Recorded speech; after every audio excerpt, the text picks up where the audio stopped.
Hey everyone, thank you for tuning in today. This is another episode, actually episode 5 of Worthy Conversation. And we had such an amazing time last week with Amber and heard really good things of how much people wanted to hear more from Amber. So we decided to bring Amber back for episode 2. So welcome again. Thank you. So grateful to have her here, and just she's going to share a little bit more about her testimony and how God has been working in her life. And I've only known you for a short time, but I'm pleased to see how God's working in your life, and I just love hearing from you. So, you saying hi? Hi, I'm your other co-host. Sorry, it's my Worthy. first time doing the intro, so. That's all right. I'm the other co-host, Lise Worthy, and we're so grateful to have Amber here today. And in the back, you can see some roots. So I think Amber is going to tell us a little bit about her story, going back to her roots and how God changed her life and how He worked in her life. So with that said, Amber, all you. Okay. So as long as I can remember, I pretty much grew up in a broken home. When I was like 3 years old, I know like every other weekend I would go with my dad, and my grandmother would always take me to church with her on Sundays when I was with my dad. So I kind of always had Jesus in my life. And then when I was 6 years old, I was at Bible school, summer Bible school, and I asked Jesus into my heart. They did. They said, pretend you're opening a door to your chest, let Jesus in, and you shut and lock that door real tight. And I'll just always remember that. This is just a pivotal moment in my life.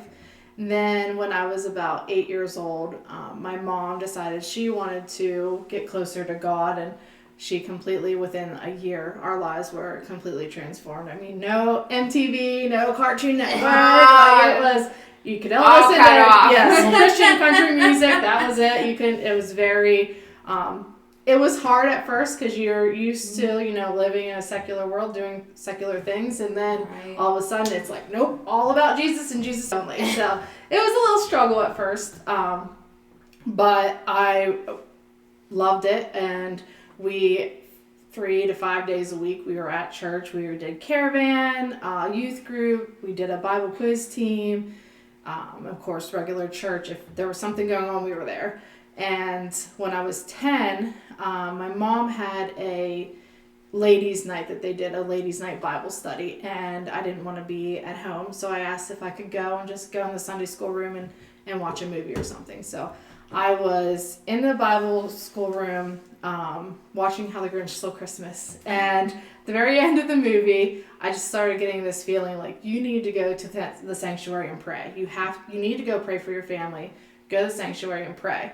And it was just like so heavy on me. And then I look out the door, I look down, and the sanctuary is pitch black. I'm like, nope, not doing it. I don't know where the lights are. That's too dark and scary. No, not doing it.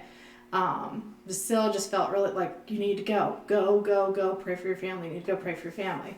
And as we were walking out, I almost felt like something was tugging me to go back, but I didn't listen. No, I'm not doing it. I got in the van with my mom and just started bawling my eyes out, telling her what happened. And she's like, I think that's God. That was God talking to you. Do you want to go back? And I was like, no, I'm too embarrassed, ashamed. I don't want the people that are still there to see me bawling my eyes out. I'm not going back. So we didn't. And shortly after that, she pulled us from public school and we started homeschooling. She wanted to incorporate more Christian things into our lives, into our daily school. And I struggle with ADD. And she thought that I would learn better if I was more on like a one-on-one setting. Right. So we started homeschooling. Back then, you couldn't participate in school sports if you were homeschooled. That thankfully has changed, but back then you could not do school sports. So I really only got to see my friends on Sundays at church, and I didn't have very many friends that attended my church. So, and then I was able to do Pee Wee cheerleading because that wasn't technically connected to the school. So I got to see my friends then. then I started hearing, it would come 6th grade, I started hearing about all these things that I'm missing out on, and all my friends are boy crazy and talk about boys and all the fun things that I'm missing out on. I'm like, I really want to go back to school. I want to go. I hate homeschooling. I don't want to be there anymore. Sick of my brothers. Sick of just sick of being home every single day. I want to go back to public school. And of course, my mom and I fought about that because she knew that I really needed that one-on-one attention and really knew that I'd struggle. But I was a preteen ready to be with all my friends. And so we fought about it for a while. And one day I was up praying in my room about it and just really struggling. And God actually said, you need to go back to public school and you need to be my hands and feet, share the gospel, turn your friends, turn people to Jesus in the public school. You need to do that. I was so excited. It's like, this is definitely from God. I can feel it in my bones. Yeah, it's exciting. So excited. I went down and I told my mom about it. I was like, God told me I need to go back to public school. I need to go back and I need to be his hands and feet. I need to do it. And she instantly was like, no, that's Satan talking to you. That's not what you're supposed to do. You're lying to me. You're using God to get back to public school. And so I was like real upset. It's like, I know this is from God. I know he wants me back in public school. And then a few days later, her friend, which is also, her mom is my friend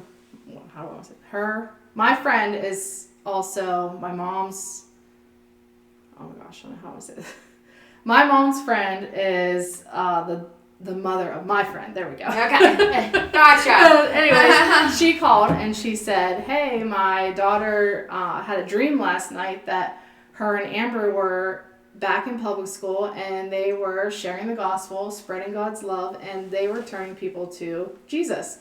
And my mom she didn't believe it. She thought that I had convinced my friend to tell her she convinced my friend to say, she thought, oh my gosh, I'm stuttering. It's all right. Okay. It's all right. She, my mom believed that I told my friend to tell that to her. And again, that back then there was no social media, there was no texting, we didn't have phones at that time. It was just, I didn't have any time to be like, please. You couldn't have pre-planned this. Yes, please tell her this.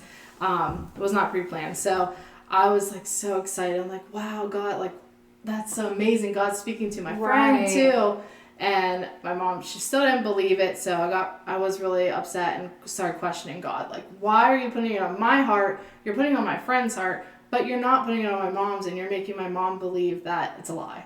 So I didn't stop talking to God, or I just kind of eased out of it, stopped praying as much. I was just like, I was kind of mad at him for it. And then shortly after, my mom and my stepdad started going through a really rough patch, and they eventually divorced, and we moved out of the school district, which for me was okay because I was still homeschooled. Mm-hmm. But I completely blamed Satan for it, and I thought, also kind of blamed myself, like, oh, if I would have went to the altar and prayed a year ago when God asked me to, maybe this wouldn't have happened. This is my fault because he asked me to pray and I didn't pray for my family like he asked me to. And then just one thing after another, it just started getting spiraling. We were struggling. My mom was trying to work a full-time job while homeschooling. We switched to charter school just so that she could work and didn't have to focus so much on teaching us. So by 12 years old, I was basically a mini mom. I was helping take care of my brothers, helping feed them, help them with school and stuff while she was working. And I thought I was, a cool little mini mom. So I started smoking cigarettes and sneaking alcohol and thinking, I was this cool kid doing this. Right. And, my brother was a football star at his school, and he was kind of dabbling into performance drugs for football. and my little brothers were constantly on each other's necks. Like, they were real close in age, so they're always picking on each other. So everything just kind of really spiraled. She couldn't handle us, and she had met someone and was moving in with him, and basically told us, you're either going to move in with me and this guy that I've met, or you're going to move in with your dad's. And at that time, I don't want to tell too much of her story or any of my other family's stories, but at that time, my brother didn't really have a dad. He was kind of non-existent. He wasn't really in the picture. Right. But my dad, he took me in right away, and once that happened, kind of destroyed my relationship with God. I was so mad at him for doing all this. Like, I didn't really get to see my brothers that much because they were with their dad, and my older brother, he was basically couch surfing through all of his friends to just get through his senior year, and it was just, I just basically completely made God non-existent in my life. Quit praying, quit going to church. And then, what do you want to talk about next? Well, I was going to actually stop you there for like a moment, if you don't mind, because I just think that's a lot for a child to go through, and a lot of us have a lot that we go through as a child, and like, obviously hearing from an outsider looking in, you can just see how Satan was like just niching his way into your family. Yeah. And that happens to us so easily and so often in many of our lives, but oh my gosh, like, I just can't imagine like having, like, what age were you, and I'm sorry if you said, but what age were you whenever you felt like God was telling you to go back to school? Because that's pretty powerful too. So if at 12 years old you were 12, like being a mom, like that's just, or, well, it was like 11, yeah, I think it was like 11. So like, I just feel like that's like a lot in itself to endure, but again, like, it was just like Satan just took it and ran with it. Yeah. And unfortunately that just like happens so much in everyday lives. Right. That, you know, and the whole like feeling like mad at God, I think, is like something that is very also normal. Yeah. You know. Yeah. And then you feel bad because you're mad at God, and it's just this horrible cycle of like back and forth and stuff. In the meantime, Satan's just back like loving it all because he's corrupted and done all these horrible things to create like the family dysfunction and such. So yeah, I just can't. I mean, I know I had my own family dysfunction too, but at the same time, I think it's wonderful that like he was speaking to you at such a young age, because in my testimony, I had said like, I feel like I was wondering what my purpose was and stuff like that, but I don't have like a specific time where I felt like God was saying like, this is what I need you to do. And so that's powerful, because from day one, God was truly with you. Right. But when you're in that stuff, it's so hard to like see it that way. I've always felt I have had like a spiritual connection, and I am like spiritually mature. I just didn't always listen to it. Right. Which is just how we are. Like, the flesh is stubborn, you know. Yeah. And I mean, it's just it's definitely a struggle at times. Yeah. So, and it just goes to show that Satan doesn't discriminate. Like, even if you're 12 years old, like, he's coming for you. Yeah. And it's just hard sometimes. Mm-hmm. You said that you were, like, angry at God. Like, you knew it was from God, but you were angry. Where did the idea of blaming it on God come from? Do you remember? I feel like I was just always... Like, once we became really religious, I felt like everything was either from God or punishment from God, or it was Satan. It was just those things. We didn't really take accountability for our own actions. It was just like, oh, you did this, so God, this is God's consequence. This is a consequence from God. Or this really terrible thing's happening, so this is from Satan. So I think that's where that rooted from. Yeah, like you did something bad, so you deserve it. Yeah, you know, type mentality. I sinned, I lied, so this is the consequence for sinning and lying. So things like that. Well, even in my adult life now, whenever bad things happen, I have to remember that it's not necessarily from God by any means, but that He's with you through the bad things. Right. You know, I think a lot of people don't understand that, like, God's not like a genie in a bottle, that like bad things still do happen, that this is a broken world, and that there is free will. Like, Yes. you know, God's not, I mean, that's the beauty of God, that he does give us the free will, but that's why we have the Holy Spirit and all the things, you know, to listen to. But yeah, I can understand a lot where you're coming from, Yeah. for sure. Yeah. So to continue, basically when I was like 13, 14, I was living with my mom. I moved back in with my mom. And one of my best friends was tragically killed in a dirt bike accident. And he was 13, 14 years old. I don't remember the exact age, but and that just like wrecked my world. That was the first big loss I'd ever felt. And at that point, that's when I was like, all right, I'm getting closer to God because I want to see him in heaven one day. And so I kind of more or less put on a facade. Like I was this Christian girl, but really I was starting to party and I was boy crazy. And, you know, I wasn't really going to church. I just was like, oh, I'll pray every once in a while when I need something. And that was the gist of the relationship with God.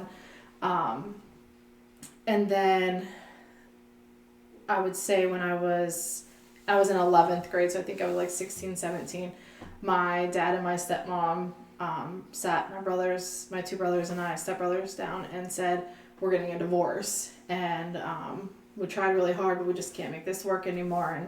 And they were like the only stability I really had. My mom was kind of moving all over the place, and they were together since I was 4 years old. So I couldn't believe that like the one thing that I had stable in my life was just completely wrecked. And of course I blamed God again. I was like, Right. God, why are you doing this? Like what did I do so bad in life that I deserve all these terrible things happening to me? Right. It's the end of the world. They eventually did get back together and remarried, and I now have another little sister, so she's not even 16 yet, so very, very big age gap. But they worked things out, and it was great. But at that time, it was Very devastating. Yes, very devastating. And it's like I grew up with these two stepbrothers that I've known since I was 4 years old, and now like my one stepbrother, he's 4 months older than me, so we've grown up together, same school, same classes, everything through school. So it's like I have to see him every day, but he's not really my stepbrother anymore. Like that kind of, it was a very hard time. Yeah, very distant. Like knowing like you're not in my life. You're technically not my stepbrother anymore. That was hard. But so again, I walked away from God. Was like, I'm not doing this. You don't help me at all. You know, I live this terrible life. So whatever. I'm just going to keep living this terrible life. And then I was 18. Yeah, I was 18, about to be 19, and got this job opportunity, got an interview, and you had to pass a drug test. And at that point, I was drinking, smoking marijuana, going down a very, very bad, wrong path. And right before the interview, I looked up and said, all right, God, if this is the plan, if you let me get this job, I will quit smoking weed. I will turn back to you. I will go to church. If you just give me this, just please give me this job. And had the interview. 3 days later, had to take the drug test. And by the grace of God, I passed that drug test. I don't know how, because I mean, when I say smoking weed, it was like all day, every day. Right. Very bad. So I don't know There's how. only one way there's you only passed one way that that I could have test, passed yes. that test, which was God. So I started going back to church and reading the Bible and praying. And I had a friend who, he wanted to go to church with me. He had a crush on this one girl. They are now married. So great. It's so God. I don't know how to say that. It's so God, the way everything works out. But he asked if he could go to church with me the one day. And that night, God said, you're going on a missions trip and you're taking him with you. And I'm like, what? Because he was very much a germaphobe. And I'm like, oh, we're going to go on this missions trip. He's going to freak out. He had like anxiety and stuff, worried about everything. I'm like, I cannot tell him that we're going on this missions trip. He's not going to come with me. And I had no idea where. All he said was, "You're going and you're taking him with you." And so the next morning on the way to church, I said, this is going to sound super crazy, but God talked to me last night and he told me that you and I are going on a missions trip. He kind of laughed it off and was like, "Where are you going?" I was like, "I don't know where we're going. I don't know anything. You're just going, so start packing." Yeah, we're just going. And that morning in church, at the end of the church service, the youth pastor stood up and he said, any young adults 18 and over, we're doing a missions trip in Zacapa, Guatemala. If you are interested in helping and coming, then we're going to meet next week for more information. And he just like looked at me with his eyes were super wide, and I was like chills and tears. I was like, I guess we're going to Guatemala. That's powerful and crazy all at once. Yeah. Like, that is just amazing to me. Yes. Yes. I couldn't believe it. And I mean, at that time I was just a waitress at Haas's, so I was not making, a lot of money. I'm like, I don't know how I'm going to be able to afford to do this trip, but I mean, God provided. Makes ways. Yeah, God made the way and he provided. And at that point I didn't have a passport. I had never been on a plane. I had no idea, but I just went with what God told me to do and I did it. And it was the most amazing, life-changing experience ever. Actually, the last day, I was like, I'm throwing my passport in the pond. I'm not going home. I don't want to go to America. I want to stay here in Guatemala. Love these kids. I felt like God was really calling me to youth and ministry with youth. And I was like, I'm going to stay here and I'm going to teach these kids English or whatever I need to do. I'm going to work here. I'm going to live here. I'm staying here. But I went back home, obviously. But the night before we went home, the youth pastor, he said, "Now, I just want you to get prepared. When you go back, it's going to be a culture shock. You're going to be tempted to do terrible things. You're going to be, Satan's going to tempt you. Satan's going to try to, you just had this life-changing experience. Just be prepared for that." 19, naive, gullible me was like, no, God completely changed me. I'm good. I'm not letting that secular world get to me. No way. It was probably like a month later, and I was back to partying. I wasn't smoking or anything, but I was drinking. I was sporadically going to church. If like something dramatic or bad happened in my life, I'd go to church to think God would fix it. And so then it was probably, I was like 20 years old, and I was going back down the bad path, and I was like, I need to change my life again. I know that all this is happening because all the terrible things happening in my life is because I don't have God. I'm not using God. I'm not praying to God. I don't have a relationship with God. I need to get back. So I stopped partying as much and went to church more often. Still not faithfully every Sunday, but would go more often. And by the time I was 21, I was still 20. It was like 4 weeks before before something happened. God kept telling me, you need to take a picture with your dad. You need to go to dinner with your dad. You need a birthday dinner with your dad like you used to do growing up. He would take me every birthday faithfully to Haas's. And he said, you need to do that again. You need to take pictures with him. And I'm just like, I kind of felt like it was from God, but I argued with it. I was like, no, this isn't from God. And my stepmom will be so mad. Like, he has these 3 little kids at home that, he works 14-hour days. He's only home like 1 day a week. I'm not going to take away time from them. I'm not doing it. And I don't want my stepmom to get mad. She wouldn't have cared. But in my head, I convinced myself that she was going to hate me or be mad or cause a fight. So I just didn't ask. And then March 9th, 2012, I was in between 2 jobs. I worked 2 full-time jobs at the time, and I had 3 hours in between. So I lived down here in Orbezonia, and both of my jobs were in Huntington. So I was like, I'm not going to go home for an hour and then have to come back to work. So I went to his house, and my eyes just it was like my soul was just really attached to him. I just couldn't keep my eyes off him. And like really zoned into every word he was saying, everything he looked like, just really zoned in. And we were talking about like I had a car that, I mean, you could look down and see the road, the floorboards. It was completely rusted out, terrible. So we were talking about like taking that car to the junkyard the next day, and I just remember him like playing with my little siblings and before work, and he was actually late to work that day. He, for some reason, slept in, so usually I wouldn't have seen him when I got there. He usually had already left work. For some reason, he decided to sleep in that day, and I got to spend like an hour with him. I got in the car, and I said, "See you, love you, bye." That was always our thing. See you, love you, bye. See you, love you, bye. I went to work, and it was 3-4 hours later, my brother's girlfriend kept calling me nonstop. I'm like, "I'm not babysitting my niece today. I'm not doing it." Like, no, I have plans today. I'm going shopping. I'm not babysitting my niece. Please stop calling me. I just kept ignoring the call. And I was with a client in Altoona. I had a client, he had an appointment, so I was up there, and I was like, "I'm not answering your call. Like, leave me alone." And then right as soon as I get in the car to leave to go back to work from Altoona, I get a text, and she said, "You need to call me. It's about your dad. They're trying to revive him." And so I get on the phone. She's like, "There is an accident at work.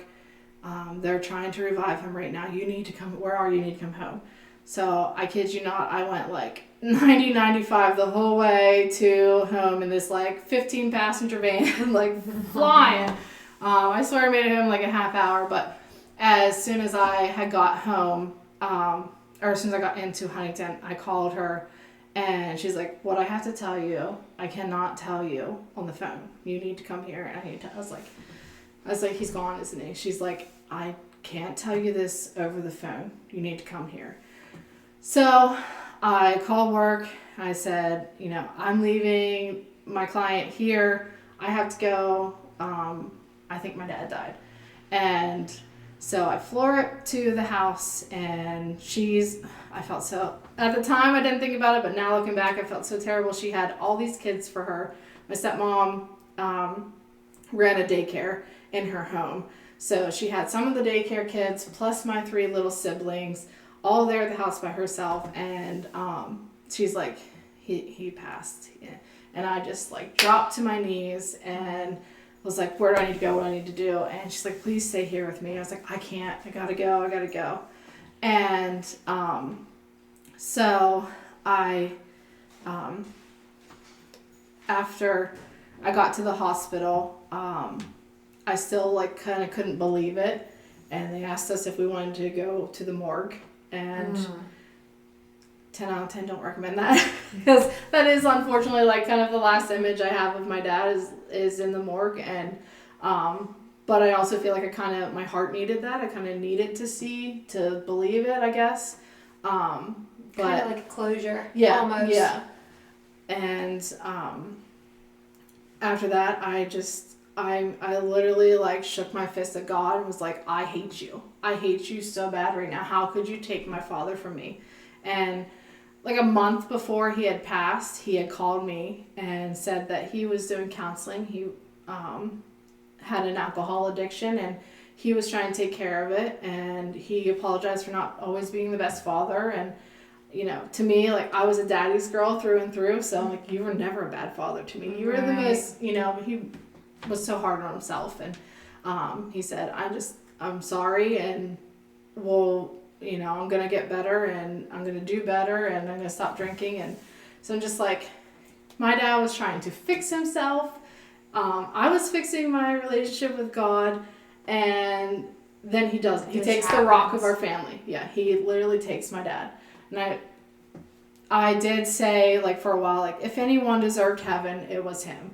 I would say that to be strong, but in my head, I'm still like, "Oh man, I hate you, God. Why did you take my dad from me? Like, the most important person in my life, why'd you do that?" And so, I mean,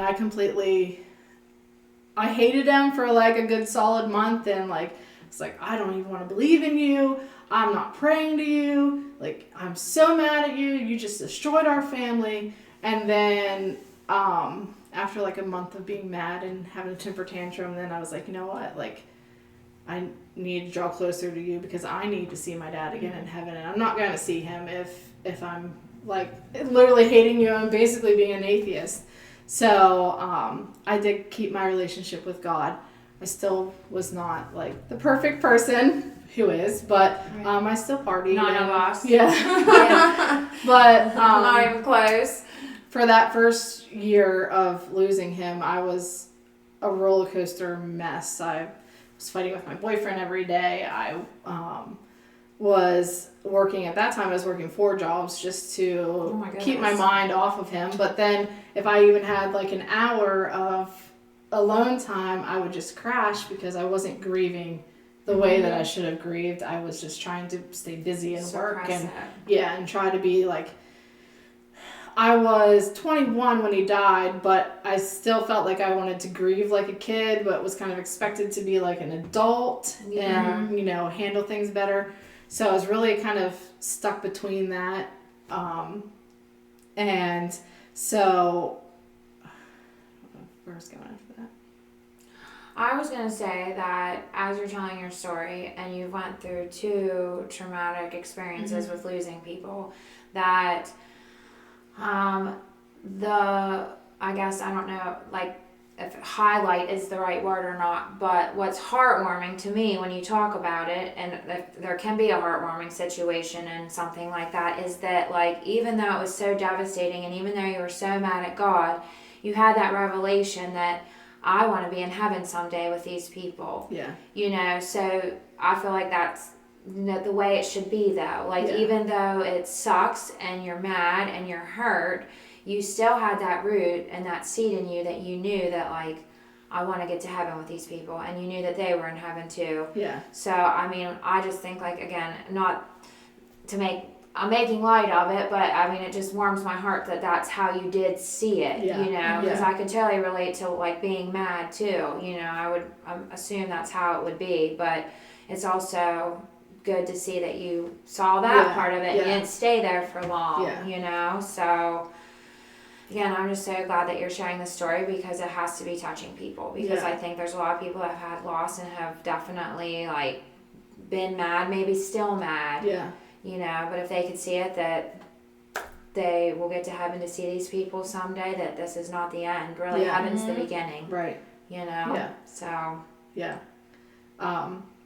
but yeah, so after that, I eventually, by 22, I had my daughter, and I lived a very, very lukewarm, almost cold, I guess you could say, Christian life. I prayed every once in a while, would listen to, like, stuff on YouTube, but I never pushed a relationship on God with her. Never was really.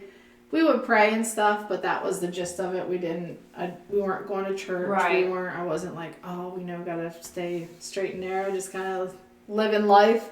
And believed, but weren't like believed, hardcore following. Right. Yeah. Yes, it was not a Jesus freak. I get that. Proud Jesus freak now, but then no. Get that completely. Yeah. She was at Bible school with a couple of friends when she was 5, and my friend at the time, she's like, I don't know if she's ever asked God into her life, but when I looked at her when we were saying the prayer, the salvation prayer, she just had her head down, hands folded, and she was just going to town praying to Jesus. She's like, so I'm pretty sure she asked Jesus into her life. Aww. And I was like, right then and there, I was like, okay, we need to get to church, and she does need to have a relationship with God, and I definitely need to get my relationship back right with God. So since then, we have attended church pretty faithfully. We have gotten closer. I mentioned last week, she's gotten baptized, and she does a lot more praying, and occasionally she'll ask to do a Bible study and with me. So that's awesome. Yeah, it's been amazing to watch her I want grow. my kids to do that. They probably won't even watch that, but if you do, I want to do a Bible study with you. Now, she is a preteen. She's 11, so she still has her struggles and her attitude and all that, but a lot of times she'll have, like, anxiety or something, and we'll just be like, let's pray through it. Let's say a prayer. Let's get God in this, and it has it's been amazing Yeah. the past year. I would say since I started Celebrate Recovery, so like 8 months, her relationship with God has also gotten a lot better. Amen. So, yeah. That's awesome. Yeah. Yeah. I mean, I see bits and pieces of her on Facebook, and it always makes me happy to see someone of her age be out there with her faith like that. Yeah, You know, yeah. that's wonderful. My children show bits and pieces of it, so I'm always grateful for that. Yeah. But it's hard to It keep is. them rooted for Yeah. sure. As you tell your story, you got out. I mean, my story's similar too. Like, I did the mission trips. And not to Guatemala, I went to Canada. But still, you know, like Yeah. it's like it's there, and then it's just so quickly, easily to be pulled back to Yeah. the secular things of this Yeah. world. And it's hard being a parent doing that too. Yeah. So, Yeah, it's Yeah. really hard. I know it's hard for teens. There's literally the secular world's right at your fingertips, and it's so easy to get distracted and like right. kind of think that the Christian life is not fun. Yeah. Or It's you're boring boring. if you're a Christian. Yeah. So I know it's a struggle to be a teen at this day and age now. Right. I mean, it was back when I was a teen, but it's even more so now. Yeah, so- because we're gonna have like TikTok and Yeah. Snapchat and all this stuff to like drag us even further Yeah. away. Yeah, you know? had I mean, it can texting that you drag had you to- to it, I guess, if you're watching certain things, but Yeah. all in all, it's right there to drag you away Yeah. too. So yeah, and I try to put myself in their like position too, because I know how I was, and yeah, it's definitely a torn feeling of back Yeah. and forth. So Right. I think that it's just amazing how all throughout your story you heard God speak to you so clearly. Yes. And I know that we've talked in Celebrate Recovery too, in small groups, and you've had more encounters with the Lord like that. So I just think that the Lord definitely has a gift on you, like, you know, Yeah. and just that you can hear Him so clearly, even in the midst of trying times. Yeah. And you even stepped away from Him, and I can't say that I ever got really mad at God, because I don't, as of right now, my recollection, I don't think that I ever have. Yeah. I kind of just took accountability on my own, but Yeah. as a parent growing up, like as now you're a mom, and it's really encouraging to see, like, you're not naive to the ways of the world. Obviously, Aubrey has a good relationship with the Lord, and I love it. And if you know her, like, you can just see that. right. But you're giving your daughter a firm foundation, but you're also not, like, there's problems in life, you know, you might fall back, something along those lines. Let's hope that best case scenario she stays firm, but Right. things do happen. Like, Right. it's reality. And, And Satan's always there to pounce on you as soon as you start questioning Yep. things. Yeah. You know, I can't say either that I ever got like mad at God, but I don't know that I was rooted enough. I mean, I did things up until a certain age, and then I just went off the wagon, and you know. maybe that's like a difference, because you kind of had that background growing Yeah. up, that you were going to church, you know, your mom was homeschooling you, Yeah. all about Jesus at one time. And then I could see where you could get easily angry at God if that's, you're being taught this. And I guess, I mean, I went to church growing up, but I never really had I wasn't fully rooted in the Yeah. Lord, so. Like, we went to church some. Yes. And I was in youth group, and I did like the youth group. And then, like I said, I shared, I became a member of the Presbyterian Church in my Baytown at 13. I don't remember anything of Yeah. that. You know, I did not know what I was signing up for. Maybe at the time, I don't think so. You know, but I went through a phase where I just was questioning the goodness of God all the Yeah. time. Like, and that was because I was living in darkness and sin. Right. You know, but even still, you know, we question things, but that's why you just have to, it's not up to us to understand everything, you know, so things get deep sometimes. Yeah. Life is not easy by any means anyway, but it gets easier. I have something about Yay! just a thought or a question for Amber, or well, we see, like, we've all been in ministry quite a bit and trying to help people and things. We see a lot of people getting mad at God, especially when there's a loss, like someone dies. So, do you understand now that you know, if we study the Word from the very beginning, the book of Genesis, it wasn't God's perfect will for us to even go through loss. Right. It Right. wasn't His will for people to die at Right. the very beginning. So, do you see now that, like, when we get mad at God, or if we got mad at God, because I know, like, my sister died and then my dad died real close And I knew people in the church were looking at me like, she's going to get mad at the Lord. And I didn't, because I guess a little bit more mature than you were. Right. But so we can get in a relationship with the Lord when we know the truth. When we know Him and we don't get mad at Him, we trust Him. Yeah. Because we don't know His plan and His will. And again, there's the factor of people disobeying and things like that. So do you realize now that, do you see that how do I want to say it? Do you see that we don't need to get mad at God? Yeah.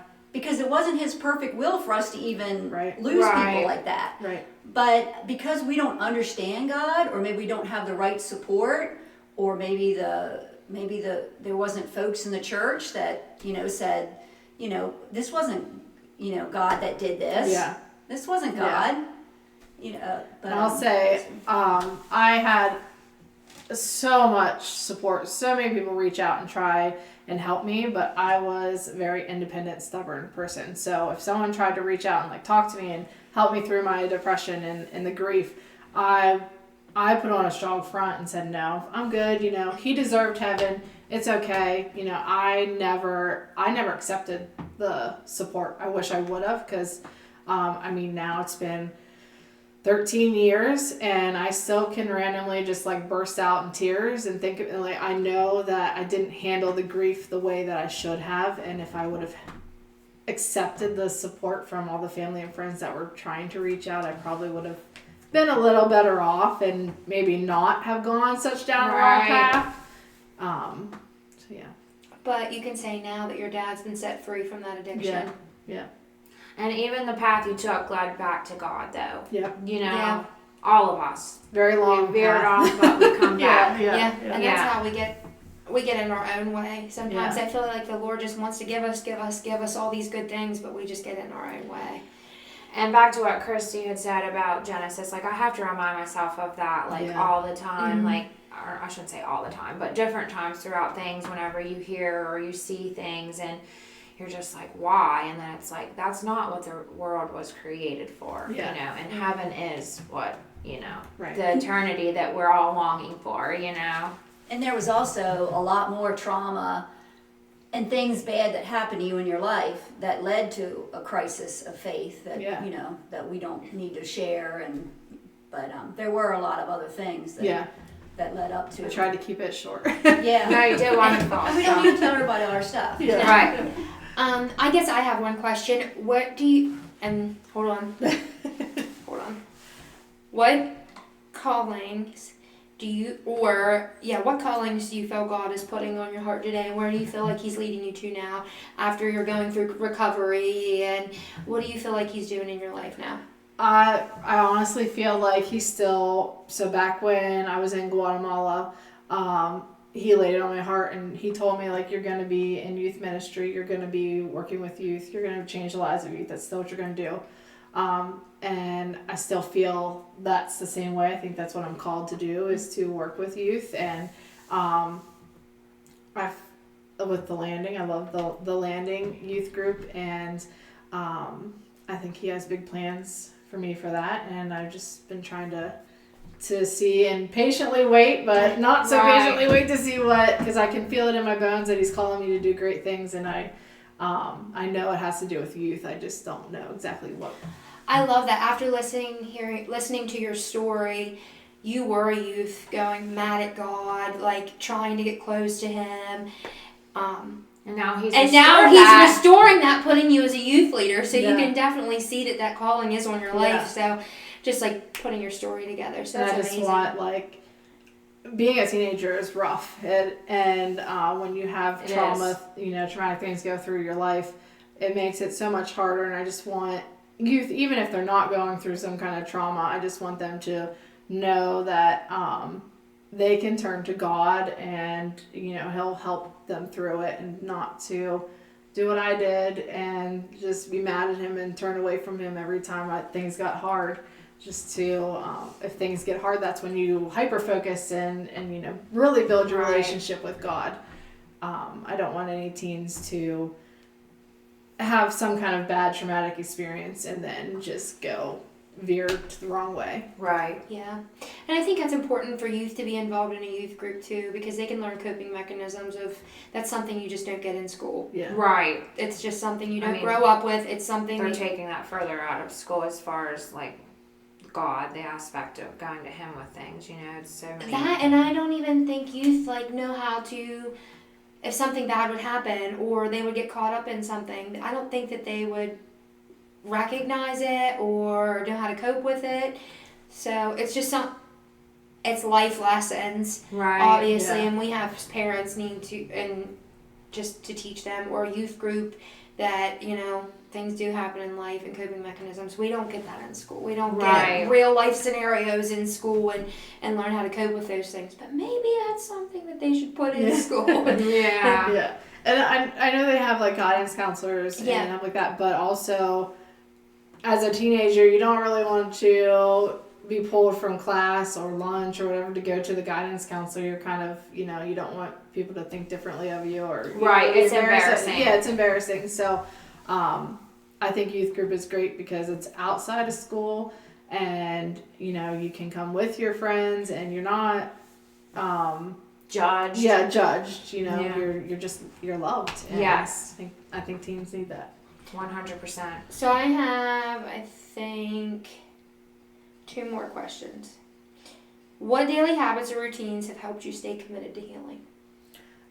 Prayer and really reading my Bible and focusing on it. Before I would just kind of read through it and not understand a word, and just kind of read it to say that I read it. And I think praying all day long through Yes. every situation. I mean, I literally, people probably walk into my office and think I'm crazy because I know I talk to God all day long. It's just like literally all day I'm saying some short little prayer or just being like, all right, God, help me get through this. God, help me stay Yeah. awake. Like just prayer all day long.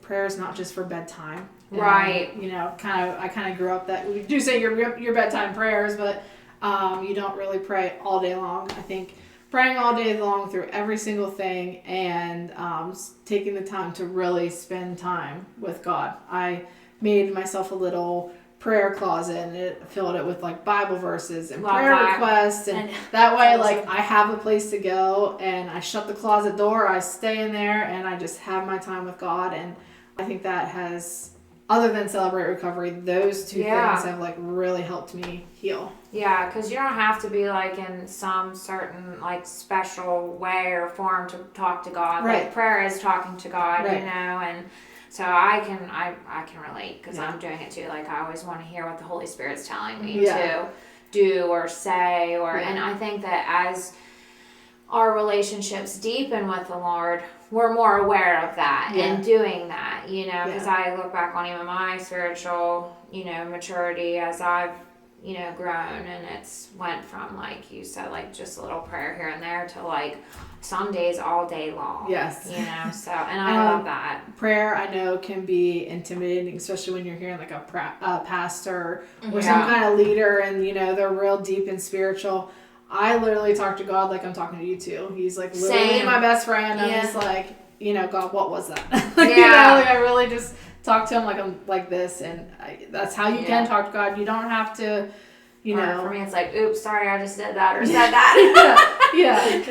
There's I think it's in Psalms. It says he already knows what we're gonna say before it even Right, comes he off knows our us. lips. So I love that he knows us more. Yeah. These kind of two go hand in hand, and then this is the last that I asked you. How do you handle setbacks differently now than you did before, and what has been your biggest temptation since starting recovery? Okay, so sorry, what was the first part? Hold on. How do you handle setbacks differently now than compared to before? So before I would, if anything bad happened, I would immediately isolate. I mean, completely isolate.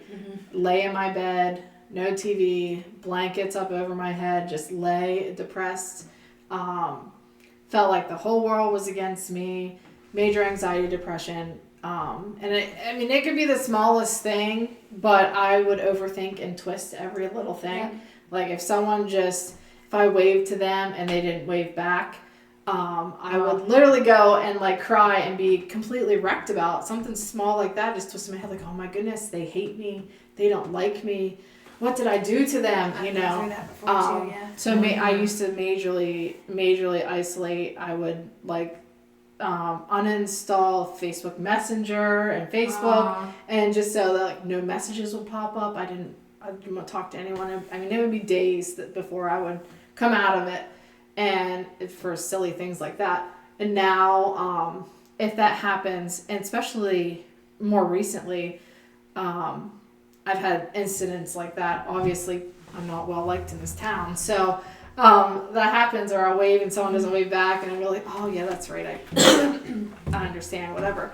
But I don't isolate anymore, and God has said to me, just keep being you, keep loving, keep being the loving person that you are. They don't like you, it's okay, just don't let that hurt you, keep being you. And so I'll just kind of pray my way through it. I'll spend, if it's something that like really hurt me, upset me, I'll kind of just spend 15-20 minutes praying about it, trying to work through it, trying to remind myself that, you know, God's love is the most important thing. People don't have to like me. I know who I am, and you know, I am an amazing person. I do, and I love God, and I genuinely love people. And this program, this recovery, and going through this traumatic thing has really opened my eyes more. Like, I love people more than I don't judge at all. When I see someone hurting, it breaks my heart. And so I think I've changed in that aspect. I just really, I genuinely love people. You have more empathy, Yeah. and that's just a part of growing, because we want to love like Jesus. We make mistakes, you know. Right. My sin hurts other people. Like, we have hurt other people. I've hurt other people. I've hurt other people. I've hurt myself too. Yeah. But you grow in empathy, so I think that's great that you're able to. And I think too, a part of recovery, you realize if somebody does that to you, it's not really a reflection of you. It's a reflection of maybe their own wounds or how they perceive something. So, Right. and it's hard. People get upset. We're allowed to have righteous anger about things, and but at the same time, we don't want to get swallowed up in those things. And I still even if I get the dirty looks, or I get ignored, or some people will literally see me coming and they will hurry up and turn and go the opposite direction. I don't get as upset as I used to. I understand, I hurt them, and they have every right to feel the way they do, and I can't be mad at them for their hurt. They, if I hurt them, they deserve to feel those wounds, and I mean, I think if they have the right to feel that way, but at the end of the day, you just really want to make amends and be like, let's work on this together, and let's move forward. Yeah, peace. But I just want peace. Peace, right? But we can't force people to do that. Right, and it's hard because, I know I have completely changed and transformed, but people that I've hurt may not really see that or understand that, because it's. And they're not open to receiving that. Right. And I understand that. I'm not, I don't want anyone that I've hurt to think that I'm mad at them or anything. I understand their pain, and yes, it hurts me to a point that I'll say I don't isolate, and it doesn't affect me as it used to. I understand their hurt, and it hurts my heart that they're hurting, but I can better work through that than what I used to do before. And my last question, since in recovery, usually that's when Satan attacks, what's your biggest temptation now? People pleasing. I still really, really struggle. I love hard, and I struggle with wanting people to like you. To like me, yeah.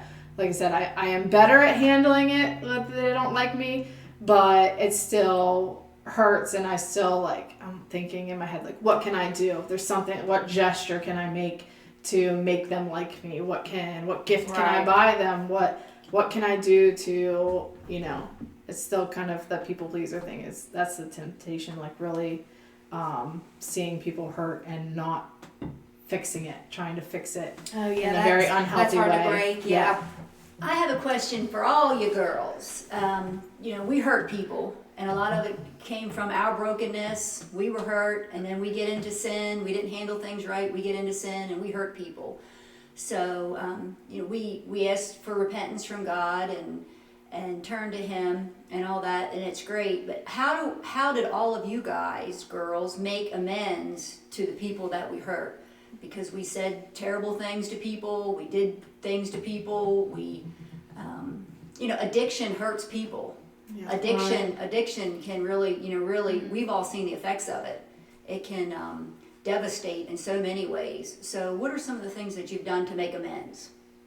I mean, I personally have apologized to people, and I think that whenever in certain circumstances you don't even realize that you're doing those things to people when you're in the act of addiction, because you're just in your own mind about what can I do for me. It's a very selfish thing. So I've genuinely apologized. I mean, especially my kids, I've said get off your chest, anything that you feel I did that has hindered you, especially my adult children, because they witnessed, I feel a lot more than my two younger children, even though my younger children, up until 4 years ago, that's all they saw. They don't remember when they were babies and 2 years old that I didn't drink, because I started drinking when Roxy was 2, or picked it back up again. So anyway, I just have tried my best to show them how different I am, and I'm sure I don't even have to necessarily intentionally try at this point because they do just genuinely see it. But I have told my children many times, unleash on me, let me know, what have I done? Is there wounds you're still carrying? Is there something I need, maybe an incident that I don't even remember that they need my apology for? And there's things that I beat myself up for that they don't recall anymore, Right. So, but that's how I've tried to just obviously be different, apologize, and ask them, is there something that I've missed, or something you need to say to me to help you feel better? And of course, not just my children, but other people in life, because even with my mom, it's easy for me to say well, she did this and this and this and this in her life to me, it caused me to be like this. But then it's once you're in recovery and you're following Jesus, you have to be no. I did things too. Right. So I've tried to and we have to swallow our pride for that. Yeah. And tear down the pieces of our ego and all those things. So that's what I've done. I have taken accountability for my actions that hurt people. It's like a reflection, your inventory, I've hurt someone this way. I also, when I've taken accountability for my own actions, I never want to say, well, you did this to me, you did it. Right. Because then you're really not taking accountability. So I've done this wrong, I've done this wrong, I've done this wrong. I'm sorry, I've done these things. And I think just when you speak that to someone, they're taken back by that shows real change. It does. It really does. Yeah. And that's a big thing. Just take accountability, apologize, people you hurt. And it's hard. It is the scariest thing that you will. One of the scariest things you do. But some people might reject it. And that's just, I think that part is the hardest because you don't want them to reject it, but they may. But at least you can go to bed at night. I took accountability for my actions. I apologized. I repented. I changed my life. I know now that I will never do this again and continue on. And I think eventually that person will see that and then they'll just kind of... I've seen God restore so many relationships that I completely destroyed in my life that I praise Him all the time for that. Yeah. That's one of the biggest things I praise about is just restoration, and it's supernatural things that only God can do. But when you take accountability and you apologize, it changes us. Yes. And I hope it changes the other person eventually too. But ultimately, it does change us. Being uncomfortable helps us grow and change, and it is a part of recovery. And it's also a part of being a Jesus follower, right? Making amends and changing your wrongs to rights. So yeah, I agree. Amen. Well, this has been another fabulous episode. I know. So exciting. Thank you, Amber, Yes, for coming on and thank you. sharing. Thank you for being vulnerable Yes. and sharing your story. Thank you, thank you, thank you. I didn't cry. See? You're breaking free. Yeah, which Yeah. would have been okay if you did cry, but yeah. Yeah. So grateful for your willingness to share and just being honest. Yeah. Yeah, Thank you. Yeah. that's all we can do. It's definitely each time. And this is the only second time I've given my testimony, and I've never done it without the paper in front of me. So Well, you I had a did paper in wonderful. front of me, That's so all right. You sorry did for the really well. stuttering and all No, that. But don't apologize. Yeah, this was the first time I've ever gone through that without like the little notes, side notes to talk about it. So And this verse on this, they are planted in the house of the Lord. They flourish in the courts of our God. So Yes. look at those roots going into flowers. Right. And with that being said about your testimony, so there is more to your testimony. yes. So I am grateful that you're willing to come to the Mount Union CR at the Wesleyan Church on the 9th, September 9th, and give her full testimony. So if anybody wants to hear more, they're welcome to come. And also the Hope Rally, you're going to give a little bit of your story there as well. So I'm just grateful how God's using you. Yeah, You thank know, you. Yeah. and there again, like, we do wrong things. God calls the unqualified. He calls the ones who make mistakes. Like, there's no one perfect ever. There never will be. You know, God's the only one that's perfect. So, Yeah. I know this is all for God, because if you know me at all, or you knew me at all, you know that this kind of stuff is not what I do. I don't talk. Right. I'm very shy. So getting in front of people and telling my story is definitely 100% God, because it's not something that I like to do. right. Yeah. I can relate to that. So, well, thank you again. Yeah, thank you. Yeah, thank And- you. As we are getting better at remembering, please like, share, and subscribe to our YouTube channel. Share away on Facebook. You know, I just hope that we keep, you know, engaging people that want to hear what God's putting on our hearts to share with everyone. So with that being said, have a wonderful day. Thank you for listening, and until the next time. All right. We'll see you later at Worthy Conversations. That's right.